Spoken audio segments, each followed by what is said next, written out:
আসসালামু আলাইকুম সুপ্রিয় শিক্ষার্থী বন্ধুরা, এআরএসএস একাডেমিতে তোমাদের সবাইকে স্বাগতম। তো শিক্ষার্থী বন্ধুরা, তোমাদের ইতোমধ্যে তোমরা যারা এবার এসএসসি বা সমমান পরীক্ষা দিচ্ছ, ইতোমধ্যে তোমাদের 4 থেকে 5টা বিষয়ের পরীক্ষা অনুষ্ঠিত হয়েছে। তো শিক্ষার্থী বন্ধুরা, তোমাদের কার পরীক্ষা কেমন হয়েছে সেটি অবশ্যই আমাকে কমেন্টসে জানিও। তোমাদের কোন কোন বিষয়ে A+ থাকবে, কোন কোন বিষয়ে থাকবে না, এরকম যদি হয়ে থাকে সেটি অবশ্যই আমাকে কমেন্টসে জানিও। বন্ধুরা, তোমরা যারা সায়েন্সে আসো, তোমাদের নেক্সট পরীক্ষা অর্থাৎ 3 তারিখের তোমাদের পরীক্ষা হচ্ছে পদার্থবিজ্ঞান। তো পদার্থবিজ্ঞান শেষ মুহূর্তের জন্য একদম চূড়ান্ত একটা প্রস্তুতি তুমি কিভাবে নিবে, আমি আজকে সেই কথাগুলোই বলবো এবং তার জন্য একদম সংক্ষিপ্ত আকারে একটি সাজেশন নিয়ে হাজির হয়েছি। দেখো, আমি এখানে একটা কথা লিখে রেখেছি যে এভাবে পড়লে A+ সবাই পাবে। হ্যাঁ বন্ধুরা, তুমিও A+ পাবে। হ্যাঁ, আমি তোমাকেই বলছি, অবশ্যই তুমিও A+ পাবে যদি এভাবে পড়তে পারো। কোনগুলো পড়বে, কিভাবে পড়বে? দেখো বন্ধুরা, তোমাদের এই যে পদার্থবিজ্ঞান বইটিতে সর্বমোট অধ্যায় আছে 14টি। এই 14টি অধ্যায় হতে তোমাদের সৃজনশীল প্রশ্ন হবে 8টি। তার ভিতর থেকে তোমাদের লিখতে হবে 5টি। বন্ধুরা, এই যে 8টা প্রশ্নের ভিতরে 5টা প্রশ্ন তোমাকে অ্যান্সার করতে হবে, এটা সৃজনশীল প্রশ্নের ক্ষেত্রে। এবং এমসিকিউ এর ক্ষেত্রে তোমাদের থাকবে হচ্ছে 25টি, দিতেও হবে 25টি। এমসিকিউ এর ক্ষেত্রে কোনো কম বা বেশি থাকবে না। তো বন্ধুরা, তোমাদেরকে আমি বলবো, এই যে 8টি সৃজনশীল প্রশ্নের জন্য আমি তোমাদেরকে সর্বোচ্চ 6টা বা 7টা অধ্যায় পড়তে বলবো।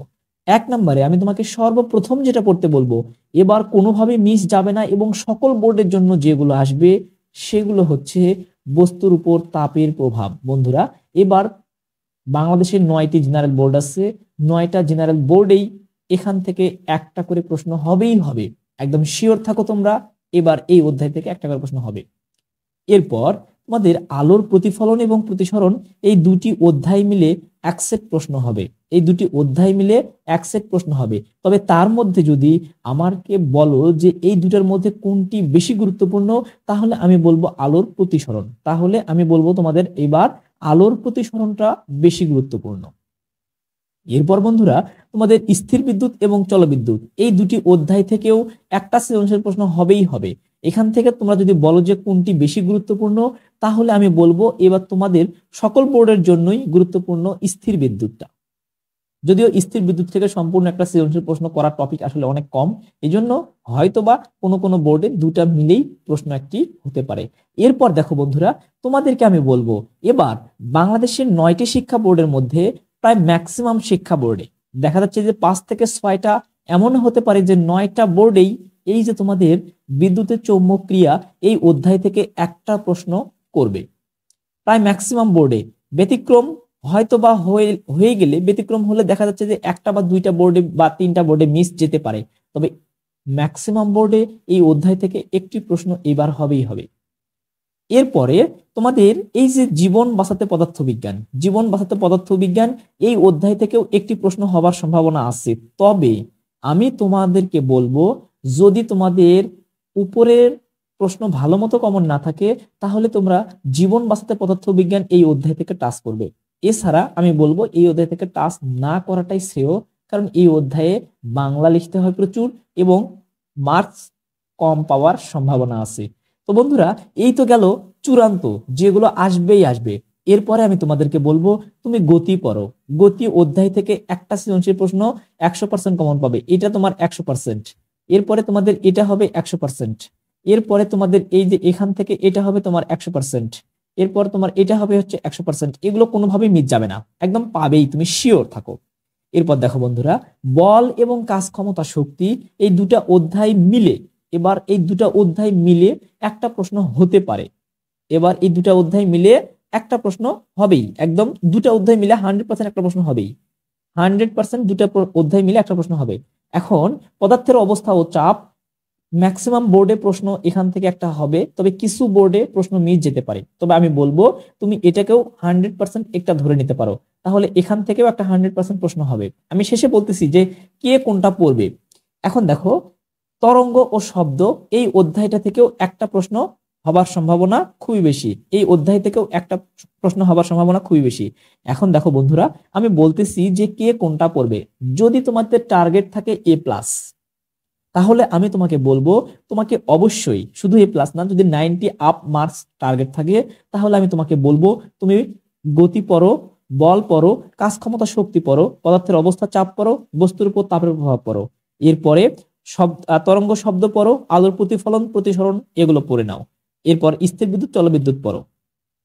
এরপরে তোমাদের যদি পারো, যদি সম্ভব হয়, বিদ্যুৎ চৌম্বক ক্রিয়া পড়ে নাও, যদি তোমাদের সম্ভব হয়। আর যদি না হয় তাহলে এগুলো পড়লেই তোমাদের হয়ে যাবে, যদি 90 আপ মার্কস পাওয়ার ইচ্ছা থাকে। যদি তোমাদের ইচ্ছা থাকে যে ভাইয়া আমাকে কোনোভাবে শুধু এ প্লাস পাইলেই হবে, যদি শুধুমাত্র 80 টার্গেট থাকে, তাহলে আমি তোমাকে বলবো যে 80-র জন্য তোমাকে সর্বপ্রথম পড়তে হবে গতি, এটা তোমাকে পড়তে হবে, বাদ দেওয়া যাবে না। এরপরে তোমাকে পড়তে হবে হচ্ছে পদার্থের অবস্থা ও চাপ, পদার্থের অবস্থা ও চাপ বাদ দেওয়া যাবে না।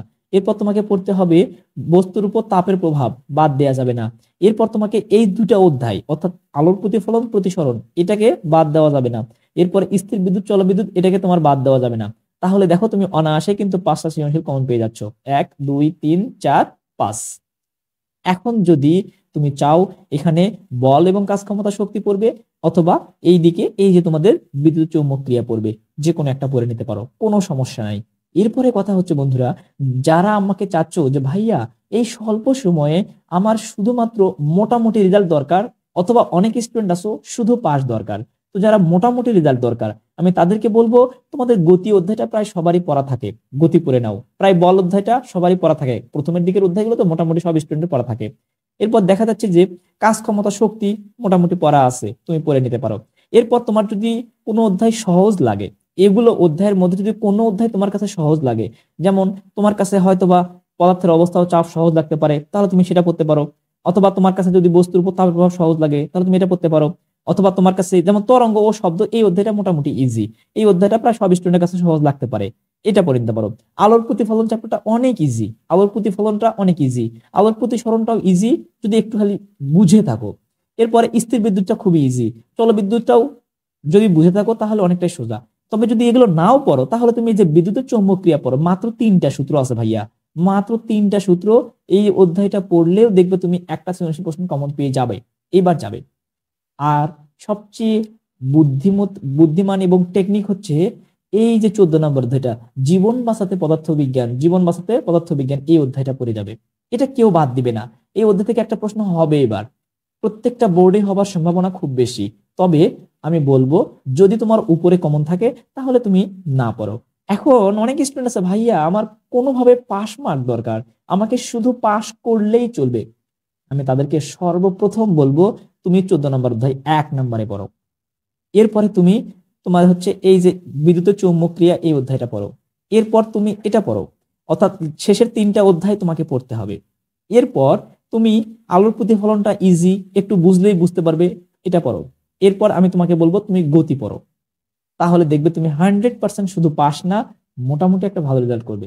তো বন্ধুরা তোমাদের এই হচ্ছে চূড়ান্ত সাজেশন, তোমাদের কার কোন অধ্যায় পড়া আছে, কে কোন অধ্যায় পড়তে পারবে পারবে না সেটা তোমার নিজেকেই ফিক্সড করে নিতে হবে। এমসিকিউ এর জন্য অবশ্যই পুরো বইটাই পড়তে হবে।